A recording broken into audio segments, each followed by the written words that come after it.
पिछली वीडियो में हमने इलेक्ट्रोकेमिस्ट्री के सारे बेसिक और सेल कांस्टेंट और जो कोलब्रुश लॉ के न्यूमेरिकल्स थे वो कर लिए थे और नर्नस्ट इक्वेशन की बात हम जस्ट करने ही वाले थे, पर वो काफ़ी बड़ी थी इसलिए हमने एक सेपरेट वीडियो रिकॉर्ड की है नर्नस्ट के लिए। ठीक है, तो नर्नस्ट शुरू करने से पहले नीचे ना आपको सेक्शंस दिख जाएंगे, चैप्टर्स दिख जाएंगे छोटे छोटे, तो आप डायरेक्टली नर्नस्ट के न्यूमेरिकल्स पर भी जा सकते हैं।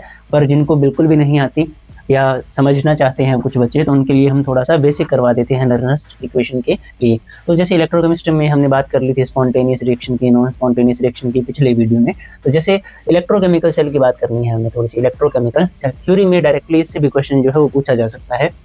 ठीक है, मैंने आपको बताया भी था कि ईएमएफ और पोटेंशियल डिफरेंस में डिफरेंस पूछा जा सकता है। इलेक्ट्रोकेमिकल सेल और इलेक्ट्रोलिटिक सेल में भी डिफरेंस पूछा जा सकता है। ठीक है, तो एक बीकर होगा यहाँ, एक बीकर होगा यहाँ, इसमें एक इलेक्ट्रोड रख देंगे, इसमें भी हम एक इलेक्ट्रोड रख देंगे। ठीक है, और इन्हें एक वायर से कनेक्ट कर देंगे जिसे हम एक वोल्टमीटर से या एमीटर से कनेक्ट कर देंगे। ठीक है, अब इस बीकर में हम जिंक सल्फेट का जो सॉल्यूशन है वो रखेंगे। ठीक है, और ये सॉल्यूशन 1 मोलर होगा। और इस बीकर में हम कॉपर सल्फेट का सॉल्यूशन रखेंगे और ये भी 1 मोलर होगा। ठीक है, और जिंक सल्फेट के सॉल्यूशन में जिंक की रॉड होगी और कॉपर सल्फेट के सॉल्यूशन में कॉपर की रॉड होगी। अब हमें ऑक्सीडेशन और रिडक्शन का बेसिक पता है। हमें पता है कि ऑक्सीडेशन में लॉस ऑफ इलेक्ट्रॉन होगा, रिडक्शन में गेन ऑफ इलेक्ट्रॉन होगा। तो हमें बस एक छोटी सी चीज़ याद रखनी चाहिए, लोन। इलेक्ट्रोकेमिकल सेल के केस में लेफ्ट साइड ऑक्सीडेशन होगी, लेफ्ट साइड ऑक्सीडेशन होगी। ठीक है, लेफ्ट साइड ऑक्सीडेशन होगी और ए एनोड है, यानी कि लेफ्ट साइड ऑक्सीडेशन होगी एनोड पर और एनोड जो है वो नेगेटिव होगी। ठीक है, तो बस इतना याद रखना है, यानी कि इस साइड ऑक्सीडेशन हो रही है। ठीक है, ये एनोड है हमारी और ये नेगेटिव है। ठीक है, लेफ्ट साइड एनोड है, नेगेटिव ऑक्सीडेशन हो रही है, ये हमारा पॉजिटिव टर्मिनल है, यहाँ पर रिडक्शन हो रही है। ठीक है, और ये हमारी कैथोड है। इलेक्ट्रोलिटिक सेल में ऑपोजिट होगा, कैथोड नेगेटिव होगी और एनोड पॉजिटिव होगी। तो यहाँ तक हमने बात कर ली। अब क्या है, जैसे कि पोटेंशियल, पोटेंशियल का मतलब आप सीधा सीधा समझिए पावर या जोर। ठीक है, अब पोटेंशियल इस केस में 2 होंगी। ठीक है, 2 कौन से, एक तो ऑक्सीडेशन पोटेंशियल होगा और एक होगा रिडक्शन पोटेंशियल। तो ऑक्सीडेशन पोटेंशियल से हमारा क्या मतलब है, जैसे कि मान लीजिए ये एक बात और ऐड करने वाली कि आयंस जो हैं वो बस सॉल्यूशन में ही एग्जिस्ट कर सकते हैं। आयंस मेटल की रॉड पर नहीं आ सकते या नहीं आएंगे कभी। ठीक है, तो और जो इलेक्ट्रॉन्स होंगे या एटम्स होंगे, मतलब आयंस ना हो, एटम्स या इलेक्ट्रॉन्स जो होंगे वो मेटल पर, मतलब मेटल की रॉड पर आएंगे या एग्जिस्ट करेंगे। इलेक्ट्रॉन्स सॉल्यूशन में नहीं आ सकते और आयंस रॉड पर नहीं जा सकते, ये भी हमें समझ आ गए। अब ऑक्सीडेशन पोटेंशियल से हमारा क्या मतलब है कि एक रॉड की इलेक्ट्रॉन को लूज करने की, या कोई भी मटेरियल है उसकी इलेक्ट्रॉन को लूज करने की जो टेंडेंसी है, जो पावर है, वो ऑक्सीडेशन पोटेंशियल है। ये जितना ज़्यादा है मतलब वो मटेरियल उतने ज़्यादा इलेक्ट्रॉन्स को लूज करेगा। और रिडक्शन पोटेंशियल उल्टा। ठीक है, इलेक्ट्रॉन्स को गेन करने की पावर, गेन करने का पोटेंशियल। तो रिडक्शन पोटेंशियल जितना ज़्यादा होगा वो मटेरियल उतने ज़्यादा इलेक्ट्रॉन्स गेन कर सकता है। और ये एक नेचुरल चीज़ है, हर एक एलिमेंट का अपना रिडक्शन और ऑक्सीडेशन पोटेंशियल है। तो हमें पता है कि ऑर्गेनिक में IUPAC आती है, international union for pure and applied chemistry. इन्होंने हमें कहा है कि हमेशा हमें रिडक्शन पोटेंशियल देखना है। ठीक है, और जैसे कि रिडक्शन पोटेंशियल और ऑक्सीडेशन पोटेंशियल दोनों बराबर होते हैं, बस निशान ऑपोजिट होंगे। जैसे कि मान लीजिए जो जिंक है उसका ऑक्सीडेशन पोटेंशियल, जिंक का, जैसे हम ऐसे लिखें, मैं नॉर्मली बता देता हूँ आपको कि जिंक का जो ऑक्सीडेशन पोटेंशियल है वो है +0.76 वोल्ट। ठीक है, और उसका जो रिडक्शन पोटेंशियल वो है -0.76 वोल्ट, यानी कि ये दोनों न्यूमेरिकली तो बराबर हैं बट साइन वाइज ऑपोजिट है। ठीक है, तो ये दोनों बराबर होंगे। अब एक टर्म हमारे आगे और आएगी बार बार, वो है स्टैंडर्ड रिडक्शन पोटेंशियल। ठीक है, इसे हम SR पे लिख देंगे, या आप इसे क्या बोल सकते हो, इलेक्ट्रोड, स्टैंडर्ड इलेक्ट्रोड पोटेंशियल। अब ये स्टैंडर्ड इलेक्ट्रोड पोटेंशियल या स्टैंडर्ड रिडक्शन पोटेंशियल क्या है, जैसे कि कुछ चीज़ें हमने फिक्स रख रखी है, पोटेंशियल के लिए हम बार बार E यूज़ करेंगे। ठीक है, कुछ चीज़ें हमने फिक्स रख रखी हैं, जैसे कि मान लीजिए इस केस में, यानी कि ये जो हमारे पास सेटअप है इसे हम गैल्वेनिक सेल बोलेंगे या वोल्टाइक सेल बोलेंगे, इलेक्ट्रोकेमिकल सेल बोलेंगे। जिन बच्चों को आती है वो आगे जा सकते हैं वीडियो में डायरेक्टली न्यूमेरिकल्स पर। ठीक है, जिनको समझना है वो समझ सकते हैं। इन्हीं टॉपिक्स में से आपके छोटे क्वेश्चंस भी आ जाते हैं कई बार। ठीक है, तो अभी हमने बात की थी कि ये जो सारा सेटअप है इसे हम गैल्वेनिक सेल, वोल्टाइक सेल या इलेक्ट्रोकेमिकल सेल भी बोलते हैं। एक चीज़ जो और ज़्यादा ज़रूरी थी कि इसमें फिक्स क्या है, इसमें कंसंट्रेशन फिक्स है।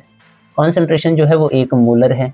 ठीक है, दूसरा टेम्परेचर जो है वो हमेशा हम 25 डिग्री सेल्सियस नॉर्मली, या हम 298 केल्विन बोल सकते हैं, वो रखेंगे। और जो प्रेशर है वो भी यूनिट ही है, एक बार मान लीजिए या एक एटीएम, जितना भी आपकी बुक में लिखा गया है, यानी कि यूनिट प्रेशर है। तो प्रेशर, कंसंट्रेशन और टेम्परेचर, यानी कि जो मेनली सिचुएशंस हैं, जो कंडीशंस हैं जिनके कारण पोटेंशियल पर फर्क पड़ता है, वो सारी कांस्टेंट है इस केस में। तो जब टेम्परेचर, प्रेशर और कंसंट्रेशन कांस्टेंट हो, उस केस में जब पोटेंशियल कैलकुलेट किया जाए तो उस पोटेंशियल को हम बोलते हैं स्टैंडर्ड रिडक्शन पोटेंशियल। तो हमें आ गई समझ कि स्टैंडर्ड रिडक्शन पोटेंशियल क्या है। तो स्टैंडर्ड रिडक्शन पोटेंशियल के लिए या इलेक्ट्रोड पोटेंशियल के लिए हम क्या लिखते हैं, ई नॉट, हमेशा ऊपर नॉट लिखा जाएगा। और दूसरा क्या है लिखने का तरीका, जैसे मान लीजिए Zn 2 पॉजिटिव टू Zn। अब यहाँ पर क्या हुआ, ये फेज बाउंड्री है, ये जो स्लैश हम लगाते हैं, मतलब ये दिखा रहा है चेंज, ठीक है। Zn 2 पॉजिटिव है, उससे सीधा Zn बन गया, मतलब इसने 2 इलेक्ट्रॉन्स गेन किए हैं, तो मतलब क्या हो गई इसकी रिडक्शन। तो ये जिंक का रिडक्शन पोटेंशियल है और ये जिंक का स्टैंडर्ड रिडक्शन पोटेंशियल है। अगर मान लीजिए मैंने नॉट नहीं लगाया, ऊपर लिखा मैंने रिडक्शन पोटेंशियल ही, ठीक है, तो हम इसे रिडक्शन पोटेंशियल बोल सकते हैं, पर ये स्टैंडर्ड रिडक्शन पोटेंशियल नहीं है। मतलब इसमें या तो टेम्परेचर या प्रेशर या कंसंट्रेशन की वैल्यू जो है वो चेंज हो चुकी है। अब देखिए इन दोनों को तो हम फिक्स रख सकते हैं, पर हम कंसंट्रेशन को फिक्स नहीं रख सकते। थोड़ा सा हम आगे बात करेंगे। ये हमारा रिडक्शन पोटेंशियल। ऑक्सीडेशन पोटेंशियल लिखेंगे तो उल्टा, Zn से Zn 2 पॉजिटिव, ठीक है, मतलब यहाँ पर लॉस ऑफ इलेक्ट्रॉन दिखाया जा रहा है, तो ये ऑक्सीडेशन पोटेंशियल है। यहाँ पर गेन ऑफ इलेक्ट्रॉन दिखाया जा रहा है, तो ये रिडक्शन पोटेंशियल है। अब इसमें क्या है, जिंक का और कॉपर का रिडक्शन पोटेंशियल ज़्यादा है, तो इसकी रिडक्शन होगी और इसके ऑक्सीडेशन होगी। यानी कि रॉड में क्या होगा, जिंक के जो एटम्स होंगे वो अपना इलेक्ट्रॉन लूज कर देंगे, छोड़ देंगे अपना इलेक्ट्रॉन, यानी यहाँ पर होगा Zn से Zn 2 पॉजिटिव आयंस बनेंगे और 2 इलेक्ट्रॉन्स रिलीज होंगे। अब ये 2 इलेक्ट्रॉन्स यहाँ से यहाँ आ जाएंगे, ठीक है। तो जिंक जो है वो अपने एटम्स लूज करेगा, आयंस लूज करेगा, तो थोड़ी देर बाद हम देखेंगे कि जिंक की रॉड ने वेट जो है वो लूज कर दिया और इस सॉल्यूशन में काफ़ी सारे Zn 2 पॉजिटिव आयंस जो है वो हो चुके हैं अब, ठीक है। पहले तो फिक्स थे Zn 2 पॉजिटिव आयंस, अब सॉल्यूशन में आ रहे हैं, तो सॉल्यूशन में Zn 2 पॉजिटिव आयंस की कंसंट्रेशन इंक्रीज कर चुकी है। यहाँ पर कॉपर 2 पॉजिटिव आयंस थे और सल्फेट आयंस थे। ये रॉड जो है वो वेट गेन कर लेगी, कॉपर के आयंस यहाँ से वो 2 इलेक्ट्रॉन लेंगे और इस पर आ जाएंगे। एक क्विक रिवीजन वीडियो है आपके लिए, डिटेल में बात नहीं कर रहे हैं हम, ठीक है। और यहाँ पर क्या होगा, सल्फेट आयंस की काफ़ी ज़्यादा मात्रा जो है वो इंक्रीज कर जाएगी, यहाँ पर जिंक की इंक्रीज कर जाएगी। अब मैं एक बात आपको बता दूँ जो आपको याद रखनी चाहिए, ठीक है, चाहे आपके बुक में लिखा हो या ना लिखा हो, कि जो रिडक्शन पोटेंशियल है, यहाँ से आप नोट्स बना लीजिएगा, जो रिडक्शन पोटेंशियल है ना वो डायरेक्टली प्रोपोर्शनल होगा concentration of positive ions, concentration of positive ions in solution. तो देखिए इस केस में क्या होगा, अभी हम ये ना, अब ये सेल चल जाएगा क्योंकि इलेक्ट्रॉन का ट्रांसफर हुआ था, ये आपने किया होगा, मैं बस आपको रिवाइज करवा रहा हूँ, थोड़ा मैं समझा नहीं रहा हूँ आपको। इलेक्ट्रॉन्स इधर जाएंगे, करंट फिर इधर जाएगा, करंट बनेगा, इसमें पोटेंशियल हमें शो होगा 1.10 वोल्ट, ठीक है। Daniell cell, voltaic cell, galvanic cell, तीनों इसी के नाम है, उसका इतना पोटेंशियल होगा। और ये सेल थोड़ी देर में बंद हो जाएगा, क्यों? क्योंकि इसका रिडक्शन पोटेंशियल कम था और इसका रिडक्शन पोटेंशियल ज़्यादा था। इनिशियली क्या था कि एक का रिडक्शन पोटेंशियल कम है, दूसरे का रिडक्शन पोटेंशियल ज़्यादा है। इसमें पॉजिटिव आयंस की कंसंट्रेशन इंक्रीज कर रही है और उसमें डिक्रीज कर रही है, मतलब कि उसका रिडक्शन पोटेंशियल कम हो रहा है और इसका रिडक्शन पोटेंशियल ज़्यादा। तो जब दोनों इक्वल आ जाएंगे तो टोटल रिडक्शन पोटेंशियल जो सेल का बनेगा वो 0 हो जाएगा, फिर ये रिएक्शन आगे होगी नहीं। मैं आपको याद करवा देता हूँ थोड़ा कि सेल का पोटेंशियल हम कैसे कैलकुलेट करेंगे। ई नॉट सेल, ठीक है, वो हमेशा लिखा जाएगा E naught right minus E naught left. यहाँ पर आप E naught cathode minus anode लिख सकते हैं, E naught reduced minus E naught oxidised भी लिख सकते हैं। तो बस एक ये रिवीजन है हमारी छोटी सी, ताकि हम नर्निस्ट के सारे न्यूमेरिकल्स जो हैं वो सॉल्व कर पाएँ। कई बार क्या होता है कि डायरेक्टली नर्निस्ट भी नहीं आती, उसमें भी आगे 3-4 टाइप्स हैं, ठीक है। तो अगर आप 1-2 क्वेश्चन कर चले जाओगे, अगर वो नहीं आए तो फिर आपके 3-4 नंबर जो हैं वो रह जाएंगे, नुकसान हो जाएगा। इसमें पॉजिटिव आयंस की कंसंट्रेशन इंक्रीज करने के कारण इसका रिडक्शन पोटेंशियल इंक्रीज हो गया और इसका डिक्रीज हो गया, तो टोटल रिडक्शन पोटेंशियल यहाँ पर 0 आएगा। अगर ई नॉट सेल, ये भी सारी इंपॉर्टेंट बातें यहीं बता दूंगा, अगर ई नॉट सेल जो है ये सेल अगर ये 0 आ गई तो रिएक्शन नहीं होगी। अगर ये पॉजिटिव होगी, मतलब ई नॉट सेल की जो वैल्यू है वो पॉजिटिव है, मतलब कि ई नॉट सेल जो है वो क्या है, पॉजिटिव, तो उस केस में ग्रेटर देन 0 तो पक्का रिएक्शन होगी, उसे हम बोलेंगे फिजिबिलिटी ऑफ अ रिएक्शन, तो पक्का रिएक्शन होगी। अगर ये नेगेटिव है, मतलब ई नॉट सेल अगर नेगेटिव है तो रिएक्शन ही नहीं होगी, ठीक है।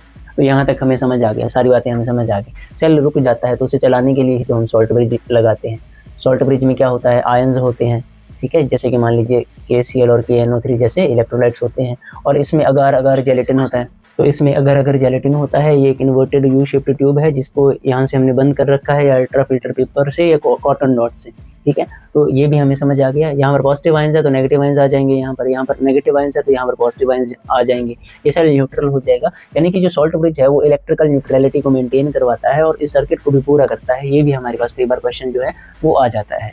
तो ये सारी बेसिक सी बातें हमने कर। तो इसके बाद भी कई सारी और बातें होती हैं, जैसे कि शी या एक्सटर्नल सेल लगाना, ठीक है, स्टैंडर्ड हाइड्रोजन इलेक्ट्रोड हम बोलते हैं, नॉर्मल हाइड्रोजन इलेक्ट्रोड, ठीक है। तो वो सारी अब हम नहीं करेंगे, वीडियो काफ़ी ज़्यादा लेंथी हो जाएगी। अब हम डायरेक्टली नर्नस्ट के जो है न्यूमेरिकल्स करेंगे। पहले हम बात कर लेते हैं कि नर्नस्ट के न्यूमेरिकल्स की ज़रूरत ही क्यों है, या जो नर्नस्ट इक्वेशन है उसकी ही ज़रूरत क्यों है। देखिए, हम टेम्परेचर जो है और प्रेशर जो है उन्हें कांस्टेंट रख सकते हैं, पर आपने देखा अभी कि जैसे जैसे रिएक्शन हुई कॉन्सेंट्रेशन जो है इन दोनों बीकर्स में वो चेंज होने लगी। अगर कॉन्सेंट्रेशन पॉजिटिव आयंस की चेंज होगी तो रिडक्शन पोटेंशियल भी क्या होगा, चेंज होगा। तो जैसा कि हमने अभी देखा था कि हम टेम्परेचर और प्रेशर को तो कांस्टेंट रख सकते हैं पर कॉन्सेंट्रेशन को कांस्टेंट नहीं रख सकते।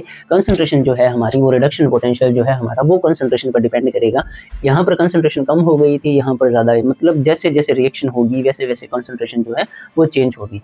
तो जो रिडक्शन पोटेंशियल है स्टैंडर्ड कंडीशंस पर तो कैलकुलेट किया जा सकता है, पर स्टैंडर्ड कंडीशंस मेंटेन करना काफ़ी मुश्किल है। हम हमेशा 1 मोलर कंसंट्रेशन जो है वो नहीं रख सकते। तो उसी लिए नर्नस्ट इक्वेशन आई थी। उससे क्या है कि कोई भी कॉन्सेंट्रेशन पर हम सेल की ईएमएफ जो है, ये जो रिडक्शन पोटेंशियल है, इसे ही हम ईएमएफ ऑफ सेल बोलेंगे, ये रहा, उसे कैलकुलेट कर सकते हैं। यानी कि मेनली नर्नस्ट का काम क्या है, कोई भी कॉन्सेंट्रेशन पर क्या करना, ईएमएफ ऑफ सेल कैलकुलेट करना। नर्नस्ट इक्वेशन करने वाले हैं हम अभी। तो नर्नस्ट इक्वेशन है, तो ये ओरिजिनल नर्नस्ट इक्वेशन है। अब जब हम ln की वैल्यूज़ पुट कर देंगे तो ये आएगा, ठीक है। और RT की वैल्यूज़ और F हमें पता है, फेराडे 1 फेराडे ऑफ इलेक्ट्रिसिटी, जो कि है charge on 1 mole of electron, है ना। तो ये है 1 charge on 1 mole of electron, मतलब सारी वैल्यूज पुट कर देंगे तो लास्ट में हमारे पास जो नर्नस्ट इक्वेशन है वो ये बचेगी। तो यानी कि E cell is equal to E naught cell minus 0.0591 by n, यानी कि नंबर ऑफ इलेक्ट्रॉन्स जो ट्रांसफर हो रहे हैं, हम अभी न्यूमेरिकल करेंगे, और केसी लॉग केसी। अब ये केसी क्या है, जैसे कि मान लीजिए ए बी बी हमारे रिएक्टेंट है और ये कन्वर्ट होकर प्रोडक्ट बनाएंगे सी और डी, और ए छोटा ए बी सी डी जो है वो स्टोइशियोमेट्रिक कोएफिशिएंट्स है। तो केसी जो है वो क्या आता है, कंसंट्रेशन ऑफ प्रोडक्ट, यानी कि c raise to the power c, d raise to the power d upon a raise to the power a and b raise, ये यहाँ पर बी आएगा गाइस। तो सॉरी बच्चों, कई बार हो जाता है ऐसा, बाकी सही कर रहे हैं हम काम, आप हम पर टेस्ट कर सकते हैं, ठीक है। तो concentration of product raised to the power stoichiometric coefficient by concentration of reactant raised to the power stoichiometric coefficient, या नॉर्मली यहाँ पर जो है ऐसा लिख लीजिए, concentration of product raised to the power जो उनके आगे लगा हो, ठीक है, वो आ जाएगा, इसे हम stoichiometric coefficient बोलेंगे, by concentration of reactant raised to the power stoichiometric coefficient। तो दो चीज़ें हमें समझ आ गई आराम से। तो ये है हमारा काइंड ऑफ इक्विलिब्रियम कांस्टेंट भी हम इसे बोल सकते हैं। तो ये नर्नस्ट इक्वेशन है, ठीक है। अब होगा क्या हमें कि या तो हमें सेल दिया जाएगा, मतलब हमें डेटा गिवन होगा, जैसे मतलब आपको सेल दिया जा सकता है, जैसे इस तरफ आपको पता है नोड होगी, ठीक है, और बीच में सॉल्ट ब्रिज, और यहाँ पर क्या थॉर्ड होगी, जैसे मान लीजिए यहाँ पर ऑक्सीडेशन होगी Zn2 पॉजिटिव, ठीक है। यहाँ पर आपको कंसंट्रेशन मेंशन की गई होगी, सॉल्ट ब्रिज आएगा। यहाँ पर रिडक्शन होगी copper two positive to copper, यहाँ पर आपको कंसंट्रेशन जो है वो मेंशन की जाएगी। मैं एक बार के लिए इसे C1 और C2 मान लेता हूँ, ठीक है। तो ऐसे ना आपको सेल दिया जाएगा, इसे हम बोलते हैं रिप्रेजेंटेशन ऑफ अ सेल। तो आपको सेल दिया जाएगा और आपको इक्वेशंस लिखनी होंगी, जैसे एट एनोड इसकी रिएक्शन आ जाएगी, मतलब इसकी इक्वेशन आ जाएगी ऐसे, रिएक्शन से मतलब इक्वेशन हमारा, एट कैथोड इसकी जो इक्वेशन होगी वो आ जाएगी। तो हमारे पास ना ओवरऑल सेल रिएक्शन बचेगी। यहाँ पर नहीं समझ आ रहा तो कोई बात नहीं, अभी न्यूमेरिकल में समझ आ जाएगी आराम से। ये स्ट्रक्चर है ऐसे, मतलब नर्नस्ट में ना निकालनी क्या है, सेल का पोटेंशियल ही निकालना है हमें किसी कंसंट्रेशन पर, जैसा कि हमने बात की थी। तो ऐसे रिप्रेजेंट करने को सेल दिया जाएगा, एनोड पर रिएक्शन लिखेंगे, कैथोड पर लिखेंगे, ओवरऑल सेल रिएक्शन लिखेंगे, उसी में तो आएगा ये, उसी में तो आएगा एन, ठीक है। यहाँ एन था ना कि कितने इलेक्ट्रॉन्स जो हैं वो ट्रांसफर हो रहे हैं, और कंसंट्रेशन ऑफ प्रोडक्ट भी तो यहीं से पता चलेगा और रिएक्टेंट भी यहीं से पता चलेगा। अब हमें याद क्या रखना है कि मोलर कंसंट्रेशन ऑफ सॉलिड जो है वो हमेशा क्या होगी 1। जैसे कि मान लीजिए कि ये जैसे सॉलिड था, ठीक है, तो इसकी कंसंट्रेशन हमने मेंशन नहीं की, क्योंकि मान लीजिए कंसंट्रेशन के लिए हम ये ब्रैकेट लगाएंगे, इसे हम एक्टिव मास भी बोलते हैं, हम कंसंट्रेशन मोलर कंसंट्रेशन भी बोल सकते हैं। तो प्योर कॉपर की मोलर कंसंट्रेशन क्या होगी 1, ये कॉपर इन सॉलिड फॉर्म की कंसंट्रेशन क्या होगी 1, तो उसे हम नहीं लिखेंगे, तो ये आपको याद रखना है। अब हम डायरेक्टली क्या करते हैं कि न्यूमेरिकल करते हैं। तो आपको जो नर्नस्ट के न्यूमेरिकल होंगे वो कुछ इस तरह से आएंगे कि जैसे नर्नस्ट में ना टाइप्स हैं वैसे तो, कि हम तो नर्नस्ट में कई टाइप्स हैं, जैसे कि एक इलेक्ट्रोड का पोटेंशियल कैलकुलेट करना, सेल का पोटेंशियल कैलकुलेट करना, ठीक है। उसके बाद आगे concentration, cell, Gibbs free energy और इक्विलिब्रियम कांस्टेंट। तो हम करंटली सेल के लिए कर रहे हैं, यही सबसे ज़्यादा पूछे जाएंगे। दूसरी टाइप जो है वो कंसंट्रेशन सेल की आ सकती है, उसका न्यूमेरिकल भी हम देख लेंगे। तो आपको देखिए ये क्वेश्चन जो है वो 11, 12, 14, 15 और 19 में पूछा गया है पंजाब बोर्ड में ही। तो write equation and calculate EMF of cell at 298 kelvin. हमें इक्वेशंस लिखनी है जैसे कि आपको बताया था, and calculate EMF of cell at 298 kelvin. ये देखिए टेम्परेचर जो है वो 298 केल्विन यानी कि 25 डिग्री सेल्सियस ही है, मतलब कि ये तो हम कांस्टेंट रख सकते हैं, ठीक है। तो इसमें क्या है, देखिए ये हमारे पास सेल की रिप्रेजेंटेशन हुई है, यहाँ पर एनोड है, ये हमारी कैथोड है। जो आयन होगा उसके साथ कॉन्सेंट्रेशन लिखी जाएगी, और ये जो सॉलिड है उसके साथ तो हमें पता है कि कॉन्सेंट्रेशन लिखने की ज़रूरत ही नहीं है। और जो रिडक्शन पोटेंशियल होता है कॉपर का और मैग्नीशियम का वो हमें दिया गया है। तो हम सॉल्यूशन में क्या लिखेंगे कि गिवन सेल, ये आप चाहो तो लिख दो, या नॉर्मली आप क्या लिख दो, एट एनोड, एनोड पर क्या हो रहा है, ठीक है। आप चाहो तो पहले लिख देना the given cell is this, ठीक है, ये रहा। उसके बाद लिख देना एट एनोड, एनोड पर क्या हो रहा है, Mg जो है, ठीक है, Mg 2 इलेक्ट्रॉन्स लूज कर रहा है, ठीक है। और एट कैथोड, कैथोड पर क्या हो रहा है, कॉपर 2 इलेक्ट्रॉन्स गेन कर रहा है, copper 2 positive plus 2 electrons copper, ठीक है। यहां पर आएगी ओवरऑल सेल रिएक्शन। तो अब इसमें देखिए, मतलब 2 इलेक्ट्रॉन से 2 इलेक्ट्रॉन्स हम कैंसिल कर सकते हैं। कैंसिल करने से हमारा मतलब है कि ये हम गिनेंगे ही नहीं, क्योंकि इसने लूज किए हैं और इसने गेन किए हैं, ठीक है। तो यहाँ पर सॉलिड लिख दीजिएगा आप लिखे तो, और इसके साथ एक्वस लिख दीजिएगा, ठीक है। तो इस साइड क्या बचा, Mg सॉलिड, ठीक है, कॉपर एक्वस, और इस साइड क्या बचा, Mg2 पॉजिटिव, कॉपर सॉलिड, ठीक है। मतलब कॉपर ने गेन कर लिए इलेक्ट्रॉन्स और मैग्नीशियम ने लूज कर दिए। तो ये सॉलिड है और ये एक्वस है, ये एक्वस है और ये सॉलिड है। तो इसके लिए जो है नर्नस्ट इक्वेशन लिखी जाएगी। अब जब नर्नस्ट इक्वेशन हम लिखेंगे, अब हम लिखेंगे Nernst equation for this cell, ठीक है। इसमें n जो है वो 2 है, आपने भी देख लिया कि 2 इलेक्ट्रॉन्स ट्रांसफर हो रहे हैं। तो क्या लिखी जाएगी, E cell is equal to E naught cell minus 0.0591 upon n, जो कि 2 है, हम पुट कर देंगे आगे लॉग। ऊपर हम क्या लिखेंगे, कंसंट्रेशन ऑफ प्रोडक्ट, प्रोडक्ट में मैग्नीशियम है और कॉपर है, कॉपर तो सॉलिड है तो हम उसकी कंसंट्रेशन नहीं लिखेंगे, मैग्नीशियम आएगा Mg2 पॉजिटिव। सो मैग्नीशियम जो है उसकी कंसंट्रेशन लिख देंगे, कॉपर की नहीं लिखेंगे, अपॉन क्या लिखेंगे, रिएक्टेंट की कंसंट्रेशन, इसकी नहीं लिखेंगे, इसकी लिख देंगे कॉपर 2 पॉजिटिव।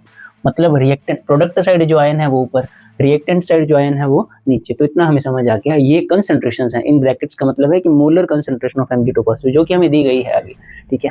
तो अब इसमें देखिए, ये तो हमें गिवन है, ये भी हमें गिवन है, हम फिल कर देंगे।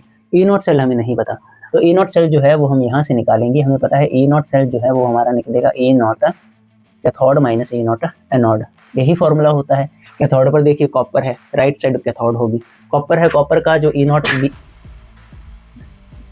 तो कॉपर का जो Cu2 positive to Cu minus, anode पर कौन है, मैग्नीशियम, उसके लिए E naught Mg2 positive to Mg, ठीक है। और कॉपर 2, ये देखिए इसका रिडक्शन पोटेंशियल हमें दिया गया है 0.34 माइनस, यहाँ पर पहले से ही माइनस है, माइनस 2.37, तो 0.34 प्लस 2.37 ये कितना आ जाएगा, 2.1 वोल्ट, ठीक है। तो ई नॉट सेल भी हमारे पास आ गई, यानी कि अब देखिए ई सेल क्या आएगा, ई नॉट सेल की वैल्यू 2.71 माइनस 0.0591 बाई n कितना 2। अब यहाँ पर आए log concentration of Mg2 positive ये रही, ठीक है, 0.001 upon concentration of copper 2 positive ये कितनी है, 0.0001। अब मैं आपको थोड़ा सा सेपरेटली सॉल्व करवा दूँ ये वैल्यू।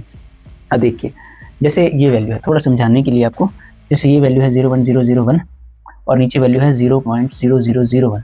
अब ना इस पॉइंट को आप जितना उस तरफ लेकर जाओगे, जैसे ये लेफ्ट साइड है और वो राइट साइड है, जितने डिजिट्स आप राइट साइड आगे लेकर जाओगे उतना ही 10 की पावर में माइनस लिखना है आपको। या मतलब यहाँ पर 1 है, इंटू मैं इसे 3 डिजिट्स आगे लेकर जाऊँगा तो 3 into 10 raise to the power -3 आएगा। ये बोलेंगे मैं 3 into 10 raise to the power, तो हम इसे क्या लिखेंगे, 3 डिजिट्स आगे लेकर जाऊँगा तो 1 into 10 raise to the power -3 हम इसे लिख देंगे। अगर हम लेफ्ट साइड लेकर जाते तो फिर पावर पॉजिटिव लिखते, राइट साइड लेकर जाएंगे तो पावर नेगेटिव लिखेंगे। सेम इसी तरह अगर यहाँ लेकर आएंगे 4 डिजिट आगे, तो यहाँ पर तो 1 है, 1 into 10 raise to the power कितने, 1 2 3 4, तो 10 रेज़ टू द पावर -4। अब आप ये ऊपर जाएगी पावर प्लस में हो जाएगी, सॉल्व करने पर आपके पास 10 आएगा। तो यहाँ पर क्या आया, log 10 आया। अब ये जो है मैं आपको बताता हूँ 2.71 आ गया, माइनस ये हमारा आता है 0.0295। ठीक है, ज़्यादातर न्यूमेरिकल्स में 2 आएगा तो यही आंसर आएगा, आप कैलकुलेट करके देख लीजिएगा। ये जो है हमारा log 10 आ चुका है। ठीक है, log है, इसे हमने सेपरेटली सॉल्व कर लिया, 10 आ गया। अब क्या है कि एग्ज़ाम में log टेबल अलाउड है तो आप ले जा सकते हैं log टेबल। log 10 की वैल्यू 1 होती है। जैसे मैं बस रिकमेंड करूँगा आपको कि आप log 2 से लेकर log 9 तक वैल्यूज़ जो हैं वो याद कर लीजिए, लिख लीजिए। ठीक है, एग्जाम्स में कई बार आपसे log टेबल, अगर आपको क्या पता किसी बच्चे को सॉल्व करना आता है, किसी को नहीं आता, ठीक है, तो log 10 की वैल्यू तो 1 होगी, तो ये क्या आएगा, ये आएगा 2.71 माइनस 0.0295। log 10 1 होगा, 1 गुना ये चीज़ एज इट इज़ आ जाएगी, इसे हम कैलकुलेटर से सॉल्व कर लेंगे। ठीक है, ये आएगा 2.71 माइनस 0.0295, ये आएगा हमारा 2.68 वोल्ट। ठीक है, 2.68 वोल्ट। तो ये हमें समझ जो है आ चुकी है। तो ये हो गया हमारा नर्निस्ट का न्यूमेरिकल। और इसमें भी आपने देख लिया कि ये जो न्यूमेरिकल था इसमें सिर्फ टेम्परेचर तो कांस्टेंट था, अगर प्रेशर दिया जाता तो उसकी भी वैल्यू फिक्स होती। ठीक है, अब ये जो है ना, यहाँ पर बस कंसंट्रेशंस में फ़र्क था। ठीक है, तो यानी कि सिर्फ नर्निस्ट इक्वेशन हम चेंज इन कंसंट्रेशन के लिए ही कर रहे हैं। ये हमारी नर्निस्ट इक्वेशन है, पहले हम इक्वेशंस लिख देंगे, ये निकाल लेंगे। कुछ भी आपसे पूछा जा सकता है, जैसे आपको इसका भी पूछा जा सकता है, तो आपको बस थोड़ा ध्यान से और दिमाग से करना है। इसके बाद हम 2-3 न्यूमेरिकल्स और करेंगे नर्निस्ट पर। तो ये है हमारा नेक्स्ट न्यूमेरिकल नर्निस्ट का। तो इस तरह के न्यूमेरिकल्स भी आ सकते हैं। ये 2014, 16, 19 और 20 में पूछा गया था। तो इसमें क्या है, एक तो मक्खियाँ हमें तंग कर रही हैं काफ़ी ज़्यादा। अब आप ये कमेंट मत करना कि मक्खियाँ किस चीज़ पर बैठती हैं। ठीक है, तो ये हमारा नेक्स्ट न्यूमेरिकल है। इसमें भी क्या है, राइट। तो ये है हमारा नेक्स्ट न्यूमेरिकल। ये 2014, 16, 19 और 20 में पूछा गया था। इसमें क्या है, write the Nernst equation and calculate the EMF of cell at 298 kelvin. ठीक है, वैसा ही है जैसा कि हमने पहले किया था। तो हमेशा क्या होगा कि हमें जो सेल है वो दिया जाएगा, यानी कि एनोड दी जाएगी, कैथोड दी जाएगी। ठीक है, सॉल्ट ब्रिज होगा बीच में। ठीक है, ऐसे रिप्रेजेंट किया जाएगा सेल, और हमें इक्वेशंस लिखनी पड़ेंगी। उसके बाद हम क्या करेंगे, नर्निस्ट इक्वेशन लिखेंगे। इसमें क्या होगा, एट एनोड। ठीक है, आप चाहो तो लिख सकते हो द गिवन सेल। उसके बाद एट एनोड, एनोड पर क्या है, जो देखिए ये है Mg, जो मैग्नीशियम है वो क्या कर रहा है, इलेक्ट्रॉन लूज कर रहा है, Mg2 पॉजिटिव प्लस 2 इलेक्ट्रॉन। और एट कैथोड, कैथोड पर क्या है, Ag पॉजिटिव, वो क्या कर रहा है, इलेक्ट्रॉन्स को गेन कर रहा है, प्लस इलेक्ट्रॉन। ठीक है, अब देखिए हमें क्या करना है, ये ट्रांसफर ऑफ इलेक्ट्रॉन जो है वो सेम रखना है। यानी कि यहाँ पर तो 1 इलेक्ट्रॉन ट्रांसफर हुआ है, मतलब इसने 1 इलेक्ट्रॉन गेन किया है, और उसने क्या किया है, 2 इलेक्ट्रॉन्स को लूज किया है, तो इसे ना 2 इलेक्ट्रॉन्स को गेन करना पड़ेगा। यानी कि 1 Mg के लिए हमें 2 Ag पॉजिटिव आयंस जो है वो लेने पड़ेंगे। तो इस इक्वेशन को हम 2 से मल्टीप्लाई करवा देंगे। तो उसके बाद जो ओवरऑल सेल रिएक्शन बनेगी हमारी, वो क्या होगी, वो होगी, यहाँ पर आया Mg और यहाँ पर क्या लिखा जाएगा, 2 Ag पॉजिटिव। ठीक है, और वो कन्वर्ट होकर Mg तो बन जाएगा आयन, और 2 Ag सॉलिड हमें मिल जाएंगे। अब ये एक्वस है पहले, अब ये एक्वस बन गया बाद में। तो इसके लिए अब इसमें क्या है, N2 है। इसके लिए जो नर्निस्ट इक्वेशन है वो कैसे लिखी जाएगी, E cell is equal to E naught cell minus 0.0591 upon n log concentration of product, यानी कि ये तो लिखेंगे नहीं, ये आएगा Mg2 positive upon concentration of reactant यानी कि ये। ठीक है, Ag पॉजिटिव। अब रिएक्टेंट में क्या था, मैंने आपको पहले जो बेस करवाया था ना, उसमें क्या था कि जैसे इसके साथ क्या है कि इसका कोएफिशिएंट जो है वो 1 है और इसका कोएफिशिएंट जो है वो 2 है, तो ये पावर में आ जाएगा। तो यहाँ पर क्या लगेगी, पावर लगेगी, आपको याद रखना है। ई नॉट सेल, तो ई नॉट सेल की ज़रूरत पड़ेगी हमें, वो हम पहले ही कैलकुलेट कर लेते हैं। ई नॉट सेल आएगी E naught cathode minus E naught anode. Cathode पर कौन है, सिल्वर, तो सिल्वर का पोटेंशियल ये आ गया 0.83 माइनस ई नॉट एनोड। हमने जैसे पहले किया था ना प्रॉपर लिखकर, आप वैसे ही कीजिएगा। ई नॉट एनोड पर क्या आएगा, ये Mg यानी कि माइनस माइनस, देखिए मैं लिख देता हूँ चलो ढंग से। ई नॉट कैथोड पर कौन है, silver, Ag positive to Ag, आपको बस ऐसे लिखना है, minus E naught anode पर कौन है Mg, two positive to Mg। अब इसका पोटेंशियल प्लस का 0.80 माइनस इसका पोटेंशियल माइनस 2.36, ठीक है, 0.80 प्लस 2.36 तो ऐड करने पर कितना आ जाएगा 3.16 वोल्ट, तो आपके पास कितना आ जाएगा। तो यहाँ तक हमें समझ आ गया। अब देखिए जब हम वैल्यूज पुट करेंगे तो ई नॉट सेल की वैल्यू क्या आई 3.16 माइनस, अब ये n जो है यहाँ पर क्या लिखा जाएगा 2, तो 2 होगा तो इसे कैलकुलेटर से सॉल्व करने पर 0.0295 आएगा आपके पास लॉग। अब ये है कंसंट्रेशन ऑफ Mg2 पॉजिटिव, वो कितनी है 0.130 बाई Ag 1, मतलब ये 1 है, देखो 1 गुना 10 की पावर -4, तो एक तो मत लिखो चाहे आप, ठीक है, 10 रेज़ टू द पावर -4 ऊपर स्क्वायर आ गई। तो यहाँ तक हमें समझ आ गया।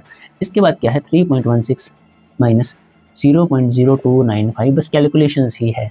अब देखिए पावर आप मल्टीप्लाई करवा दोगे, सॉल्व करोगे इसे, तो यहाँ पर है log 0.130 by 10 raise to the power क्या आ गया ये 8, ठीक है, 10 रेज़ टू द पावर 8। अब क्या है आप ना इसे थोड़ा नोट कर लीजिए क्योंकि ये साफ़ करना पड़ेगा बैक करके वीडियो को पीछे जाकर। अब क्या है इसमें, जैसे मैं आपको सेपरेटली समझा देता हूँ ये चीज़, मतलब ये हम थोड़ा सा सेपरेटली सॉल्व कर लेते हैं। लॉग जो है जैसे कि 0.13 है, अब ये जो डिजिट है अगर मैं इधर लेकर जाऊँगा, ठीक है, या चलो मैं आपको आराम से समझाता हूँ, ठीक है, जैसे कि देखिए यहाँ पर माइनस था, ये मुझसे मिस्टेक हो गई, यहाँ पर माइनस आएगा तो 10 रेज़ टू द पावर -8 आएगा, 10 रेज़ टू द पावर -4 की स्क्वायर करेंगे तो 10 रेज़ टू द पावर -8 आएगा, ये चला जाएगा ऊपर, तो 10 raise to the power 8 plus में आ गया। अब यहाँ पर देखिए 13 है, अब इस पॉइंट को अगर मैं यहाँ ले आऊँगा 13, तो 2 डिजिट में आगे गया तो नीचे आ जाएगा 100 या 10 रेज़ टू द पावर 2, ठीक है। अब ये हम काट देंगे तो यहाँ पर बना log 13 into 10 raise to the power 6। अब इसमें हम log m इंटू n वाला फॉर्मूला लगा देंगे। log m into log n जो होता है वो बनता है log m plus log n, ठीक है। अब ये m था, ये यहाँ आ गया, ये n था, पावर में आ गया। इसके बाद log का एक और फॉर्मूला होता है कि log ये m है और ये उसकी पावर n है, तो ये आगे आ जाएगा 6 log रेज़ टू 6 log 10, मतलब मैंने दो फार्मूलाज यूज़ किए हैं, log m into n, log m plus log n और log m raise to the power n को n log m लिख देंगे, तो ये मैंने दो यूज़ किए हैं। तो log 13 तो एज इट इज़ आएगा, 6 एज इट इज़, log 10 जो होगा वो 1 बन जाएगा, ठीक है। तो log 13 की जो वैल्यू होगी वो होगी 1.14, तो log 13 की जो वैल्यू होगी वो होगी 1.114 प्लस 6। तो आप या तो log टेबल से सॉल्व कर लीजिएगा या आपकी क्लास में जो टीचर आए होंगे उनके पास फ़ोन होगा, कैलकुलेटर होगा, तो आप उनसे थोड़ी सी रिक्वेस्ट कर लीजिएगा कि सर हमें बस log की एक वैल्यू बता दीजिए, या आप आसपास से पूछ लीजिएगा, हो जाएगा, ठीक है। log की वैल्यू चाहिए, अगर किसी के पास log टेबल हो, किसी ने निकाल रखी है या आपको निकालनी आती है तो आप निकाल लीजिएगा, अगर नहीं आती तो आप अगर कमेंट करोगे तो log की वैल्यू भी निकालना हम सिखा देंगे आपको। ये आएगा हमारे पास 7.114, ठीक है। तो यानी कि ये सारा जो log की वैल्यू थी, यानी कि ये सारा जो है वो सॉल्व करने के बाद सेपरेटली इसीलिए सॉल्व किया कि यहाँ पर कचरा ना हो जाए आपका, तो 3.16 माइनस 0.0295 इंटू, अब ये सॉल्व करना, ये इंटू में है ना, इंटू क्या है 7.114। अब आपको इन दोनों को मल्टीप्लाई करवाना है तो आपके पास एक आंसर आएगा, क्योंकि ये देखिए कि यहाँ तक समझ लिया कि ये एज इट इज़ लिख दिया, ये एज इट इज़ लिख दिया, इसकी वैल्यू हमने सॉल्व कर ली। कैलकुलेटर पर इन दोनों को मल्टीप्लाई करवाने पर ये आ जाएगा। अब कैलकुलेटर में ही इसमें से ये माइनस करने पर अप्रॉक्सीमेटली इतना हमारा आंसर जो है वो आ जाएगा। तो ये जो न्यूमेरिकल्स थे ये नर्नस्ट इक्वेशन के न्यूमेरिकल थे, और तो ये थे नर्नस्ट के न्यूमेरिकल्स। और इसके बाद में कंसंट्रेशन सेल पर भी हमें एक न्यूमेरिकल जो है वो आ सकता है, गिब्स फ्री एनर्जी पर भी हमें जो है न्यूमेरिकल आ सकता है। अगर हम ये कर सकते हैं तो हम कोई भी न्यूमेरिकल जो है नर्नस्ट का वो कर सकते हैं। तो इतने एक बार के लिए इनफ होंगे। इसके बाद हम जो है केमिकल काइनेटिक्स के न्यूमेरिकल्स की बात करेंगे, और हम आपके लिए एक PDF तैयार कर रहे हैं, उसमें हम 3-4 न्यूमेरिकल्स नर्नस्ट के और ऐड कर देंगे, वो आपको जल्द ही मिल जाएगी। तो मिलते हैं नेक्स्ट वीडियो में केमिकल काइनेटिक्स की। तो एक छोटा सा क्वेश्चन बच गया था, ये भी इलेक्ट्रोकेमिस्ट्री में से कई बार पूछा जाता है। 2024 में ये 2 नंबर में पूछा गया था न्यूमेरिकल की फॉर्मेट में, न्यूमेरिकल की फॉर्म में, कि can you store copper sulphate in zinc pot. ऐसे ही कोई और कंटेनर भी आपको बोला जा सकता है। तो देखिए जैसे ये जिंक का कंटेनर है, ठीक है, और इसमें ना हमें कॉपर सल्फेट स्टोर करना है। ये जिंक का कंटेनर है और इसमें हमें करना क्या है, कॉपर सल्फेट स्टोर करना है। अब जैसा कि हमने बेस में जो स्टार्टिंग में बात की थी, कि बात कर ली थी, जैसे जिंक है और कॉपर है, ठीक है। तो जिंक का जो रिडक्शन पोटेंशियल है वो है -0.76 वोल्ट और कॉपर का जो रिडक्शन पोटेंशियल है वो है प्लस का 0.34 वोल्ट। ठीक है, तो इतना हमें समझ आ गया। अब हमारे पास क्या है कि जो कॉपर है, अभी हमने बात की थी कि जिंक का जो रिडक्शन पोटेंशियल है वो -0.76 वोल्ट है और कॉपर का जो रिडक्शन पोटेंशियल है वो प्लस 0.34 वोल्ट है। तो ये हमें समझ आ चुका है। अब नॉर्मली क्या होता है, तो ये हमें समझ आ चुका है। तो हमने पहले बात की थी कि अगर कॉपर का या किसी भी चीज़ का रिडक्शन पोटेंशियल ज़्यादा होगा तो उसकी रिडक्शन होगी, ठीक है, और जिसका रिडक्शन पोटेंशियल कम होगा उसकी ऑक्सीडेशन होगी। मतलब कॉपर का रिडक्शन पोटेंशियल ज़्यादा है तो कॉपर सल्फेट के जो आयंस होंगे कॉपर 2 पॉजिटिव वो क्या करेंगे, वो इलेक्ट्रॉन्स गेन करेंगे, ठीक है। जिंक जो होगा वो लूज करेगा, यानी कि इसमें क्या होगा कि Zn जो होगा वो 2 इलेक्ट्रॉन्स लूज कर देगा और ये जो कॉपर 2 पॉजिटिव आयंस सॉल्यूशन में पहले से प्रेजेंट है ये 2 इलेक्ट्रॉन्स गेन करके क्या बना देंगे, कॉपर सॉलिड बना देंगे, ठीक है।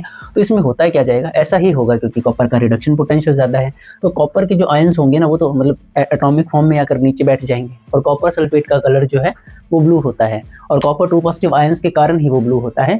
तो ये जो कलर है वो फेड हो जाएगा, ये हमें समझ आ गया क्योंकि कॉपर 2 पॉजिटिव आयंस की कंसंट्रेशन जो है वो काफ़ी ज़्यादा कॉपर 2 पॉजिटिव आयंस की कंसंट्रेशन जो है वो काफ़ी ज़्यादा कम हो चुकी है इसीलिए। अब क्या है, तो कॉपर के आयंस जो हैं वो एटॉमिक फॉर्म में आते जाएंगे और जिंक के जो एटम्स हैं वो आयोनिक फॉर्म में आते जाएंगे, यानी कि यहाँ पर जो होंगे छोटे छोटे सुराख वगैरह होते जाएंगे, जिंक खुरता जाएगा यहाँ से। तो जिंक की जो वेसल या जिंक का जो कंटेनर है वो कॉपर सल्फेट को स्टोर नहीं कर सकता क्योंकि जिंक तो खुर जाएगा और कॉपर जो होगा वो क्या करेगा, एटॉमिक फॉर्म में आता जाएगा, ठीक है। इसके बाद अगर उल्टा होता, आपको शायद समझ आ गया, हम थोड़ा ना जल्दी जल्दी रिकॉर्ड कर रहे हैं इसलिए उल्टा होता है कि मान लीजिए कॉपर का कंटेनर है, क्या उसमें हम जिंक सल्फेट को स्टोर कर सकते हैं? कॉपर का कंटेनर है, क्या हम उसमें जिंक सल्फेट को स्टोर कर सकते हैं? हाँ, ठीक है, क्योंकि जिंक अगर आयोनिक स्टेट में है Zn2 पॉजिटिव पर कॉपर लूज ही नहीं करेगा क्योंकि कॉपर का रिडक्शन पोटेंशियल ज़्यादा है, वो तो गेन करेगा, वो जिंक को गेन ही नहीं करने देगा, ठीक है। और इसी तरह मान लीजिए ऐसे आ जाता है कि सिल्वर है या मान लीजिए कॉपर का बर्तन है और उसके अंदर ना सिल्वर नाइट्रेट का सॉल्यूशन है AgNO3 का। तो इस केस में क्या है, सिल्वर का रिडक्शन पोटेंशियल ज़्यादा होता है, सिल्वर का रिडक्शन पोटेंशियल ऑलमोस्ट 0.80 होगा, हमें पता है। तो सिल्वर का रिडक्शन पोटेंशियल ज़्यादा है, रिडक्शन सिल्वर की होगी, गेन वो करेगा, कॉपर लूज करेगा, तो कॉपर का बर्तन जो है वो खुरेगा, डिसॉल्व हो जाएगा। तो मतलब कॉपर के बर्तन में हम सिल्वर नाइट्रेट को स्टोर नहीं कर सकते, पर उल्टा करते कि मान लीजिए जैसे सिल्वर का बर्तन है, क्या हम उसमें कॉपर के कोई सॉल्यूशन को स्टोर कर सकते हैं? हाँ, क्योंकि सिल्वर का रिडक्शन पोटेंशियल ज़्यादा है। तो इस तरह के न्यूमेरिकल्स जो हैं, इस तरह की चीज़ें जो हैं वो भी पूछी जा सकती हैं, रिसेंट ईयर्स में पूछी भी गई हैं। अब बची थ्योरी की, थ्योरी में क्या है, आपको electrolytic cell and electrochemical cell जो है, जिसे हम galvanic cell, voltaic cell, Daniell cell बोलते हैं, इनमें डिफरेंस पूछा जा सकता है, पोटेंशियल डिफरेंस और EMF में डिफरेंस पूछा जा सकता है, ठीक है। कॉलरस लॉ की डेफिनेशन पूछी जा सकती है। तो ये कुछ चीज़ें हैं जो आपसे पूछी जा सकती है थियोरी में और यही पूछी जाती हैं ज़्यादातर। तो जस्ट 2025 में जो एग्ज़ाम हुआ था उस, तो जैसे एक तो ये पूछा गया था, ये जो अब आपको अभी पूछा है ना, ये तो 2024 में पूछा गया था, और ये जो आपको इलेक्ट्रोकेमिकल सेल और लिटिक सेल वाले में डिफरेंस पूछा है वो 2025 में पूछा गया था, यानी पास्ट 2 ईयर्स में थ्योरी में से यही चीज़ें ज़्यादातर पूछी गई हैं। अब हम चलते हैं केमिकल काइनेटिक्स की तरफ, तो यहाँ पर क्लिक करके आप केमिकल काइनेटिक्स की वीडियो देख सकते हैं।